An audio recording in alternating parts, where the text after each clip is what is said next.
Assalamualaikum warahmatullahi wabarakatuh. Kembali lagi bersama saya Firman Ramdhani di Mind and Brain Indonesia.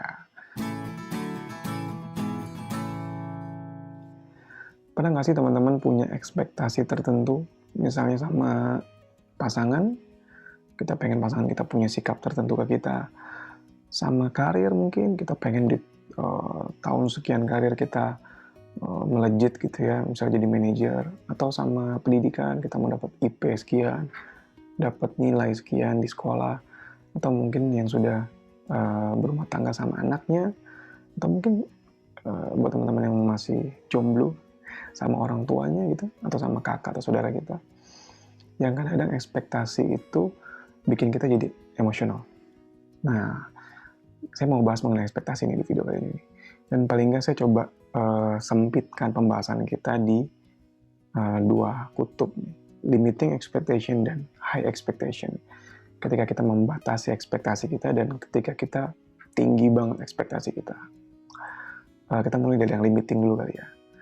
Contoh ketika kita membatasi ekspektasi kita adalah ketika kita berpikir enggak nih, kayak nggak mungkin kayak begini nih. Paling juga nggak begini. Itu kan kita batasi ya. Nah, mungkin paling gampang kita pakai kasus kali ya. Contoh mungkin ketika kita lagi meeting, misalnya ini udah buat teman-teman yang lagi kerja ya, lagi meeting terus kita punya ekspektasi kayaknya kalau saya nyampein pendapat paling juga nggak direspon, paling juga orang-orang nggak akan kasih feedback yang baik gitu ya. Itu yang akhirnya membuat kita jadi diem, membuat kita jadi pasif. Padahal ketika kita punya perilaku tertentu, itu akan mempengaruhi respon orang lain ke kita juga, yang nantinya akan memperkuat belief system kita juga. Nah, dan ingat ya, semua video di Mind and Brain, mungkin nggak semuanya, tapi kalau yang bahas dari saya, itu more likely akan selalu kembali ke cognitive behavior therapy atau mungkin cognitive neuroscience atau neuropsychology ya. Nah, tadi contoh pas lagi meeting tuh. Nah, misalnya kita diem, karena kita membatasi ekspektasi kita, orang-orang nggak akan bereaksi positif terhadap ide kita. Ketika kita diam, justru itu kan membuat kita jadi nggak terbiasa ngomong, ya nggak? Membuat kita jadi nggak terbiasa sharing, membuat kita jadi nggak terbiasa ngungkapin pendapat. Dan nantinya, sekalinya kita pengen ngomong, itu akan jadi big deal buat kita. Bisa jadi kita nggak lancar ngomongnya, terbata-bata, dan mungkin semua poinnya nggak kita sampaikan gitu, maksudnya nggak banyak yang terlewat lah poinnya. Itu membuat lingkungan juga mungkin akan bingung merespon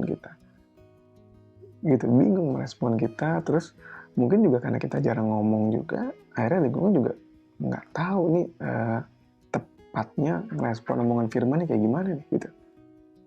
Nah, itu akhirnya membuat kita makin punya belief bahwa emang nih feedbacknya nggak bagus nih kalau gue ngomong gitu. Jadi kayak kalau bahasa teori psikologi itu self-perpetuating cycle. Jadi siklusnya kembali lagi gitu lagi. Atau contoh lain, mungkin ini yang terkait relationship. Kita punya ekspektasi nanti kalau ngomong ke pasangan, nanti juga pasti gitu lagi. Nanti ujung-ujungnya pasti dia yang marah, lebih marah gitu ya, terus ujung-ujungnya gitu lagi, gue yang mengalah sama pendapat dia gitu ya. Ya udahlah, gue diem aja lah. Nah, kadang-kadang ketika kita punya ekspektasi itu lagi-lagi akan berbalik ke kita. Mungkin siklusnya kayak begini. Tadi ya kita diem, terus justru ketika kita diem, kita nggak ngobrol soal apa pendapat kita, atau kita nggak klarifikasi mungkin ya, kata yang tepat mungkin itu ya, masalahnya nggak akan selesai, nggak? Mungkin emosinya lama-lama akan hilang, tapi ingat, karena masalah itu udah pernah terjadi, bisa jadi itu sudah masuk ke nempel ke belief system kita dan memperkuat belief system negatif kita yang irasional tentunya ya, mengenai bagaimana dia pasangan kita, bagaimana hubungan kita sama dia, atau juga mungkin mengenai diri kita sendiri. Atau itu juga membuat pasangan kita punya belief system yang irasional terhadap kita. Kita tuh begitu orangnya, dia pasti begini gitu. Biasanya gitu ya, kalau sama pasangan belief system irasional tuh kalimatnya gitu, dia selalu begini, dia pasti begini gitu. Dan nggak pernah diskusi dengan baik sehingga nggak terklarifikasi belief system itu, nggak ada pembelajaran yang baru mengenai belief system itu. Dan akhirnya belief system kita makin kuat tuh, karena tadi kita lebih milih diem. Nah, kalau bahas juga pasti gini gitu ya, kita membatasi ekspektasi kita. Nah nantinya itu akan makin membuat kita jadi apa ya, mungkin lebih awas, vigilance, lebih awas, lebih waspada. Nanti ketika kita coba ngomong terus dia mungkin nadanya agak naik dikit, tuh kan gitu lagi, gitu. Tuh kan gini lagi. Gitu. Akhirnya jadi siklus. Dan ketika masalahnya nggak dibahas, tentunya belief system irasionalnya makin kuat dan makin emosional, ya nggak? Di kitanya dan di dianya juga. Hanya makin lama kayak downward spiral. Balik lagi ke situ, tapi makin lama makin ke bawah nih. Makin memprihatinkan gitu. Makin emosional, makin tenggelam kita dalam emosi. Itu contoh kalau kita lagi membatasi ya. Membatasi ekspektasi kita. Nah, sebaliknya, kalau kita punya high expectation atau ekspektasi yang ketinggian, itu gimana tuh? Itu juga kadang-kadang bisa bikin kita jadi frustrasi juga, ya nggak sih? Nah, mungkin kita pakai contoh biar gampang lagi. Mungkin kita mungkin dalam soal parenting, tadi kan relationship, kerja, mungkin dalam soal parenting. Kita dididik dari keluarga yang alhamdulillah mapan misalnya, kaya gitu misalnya. Dan orang tua kita sangat memanjakan kita karena saking sayangnya dia sama kita. Sehingga semua yang kita mau tuh di provide. Makanan enak-enak gitu ya. Liburan pun ke luar negeri misalnya. Barang-barang pun branded, handphone terbaru selalu dibeliin gitu ya. Karena dia sayang banget sama kita. Kendaraan yang mewah gitu. Nah justru itu membuat kita punya high expectation bahwa nanti di masa depan akan kayak gini nih hidup kita nih. Senyaman ini nih. Which is sebenarnya bagus juga karena bisa jadi nih ya, itu kan mendorong kita untuk mencari kondisi yang sama, mencari punya target yang sama, kan ekspektasi kita jadi tinggi kan ya. Tapi itu bisa jadi backfire, bisa jadi bumerang buat kita, karena justru ketika kita selalu dimanja, kan kalau bahasa parenting tuh selalu dikasih immediate gratification. Nah kita nggak terlatih untuk delay gratification, sehingga kita jadi orang yang nggak punya resiliensi, kita nggak tahan banting. Karena semuanya serba dikasih, kita jadi manja, jadi spoiled gitu ya. Selalu dipenuhi keinginan kita. Gitu. Dan nantinya ketika masa orang tua kita masih sebelum nikah mungkin ya, sama waktu kita kecil, sama nanti pas kita dewasa, kemungkinan akan jauh lebih sulit hidup itu. Tantangannya akan jauh lebih berat. Ya kita lihat aja fenomena zaman sekarang sama zaman dulu kan jauh lebih berat sekarang gitu ya. Stresor secara umum lebih tinggi gitu. Dan ketika ekspektasi kita nggak kita terpenuhi karena tadi kita ternyata nggak tahan banting, kita manja gitu, kita di spoil gitu ya, kita nggak resilient dan memang hidup jauh lebih sulit di masa dewasa kita akhirnya jadi frustrasi, kita jadi nggak berdaya, hopeless, worthless gitu ya. Mungkin kita jadi depressed atau mungkin punya gangguan psikologis lainnya. Karena tadi kita punya high expectation. Satu, ini dua kutub nih. Limited expectation sama high expectation.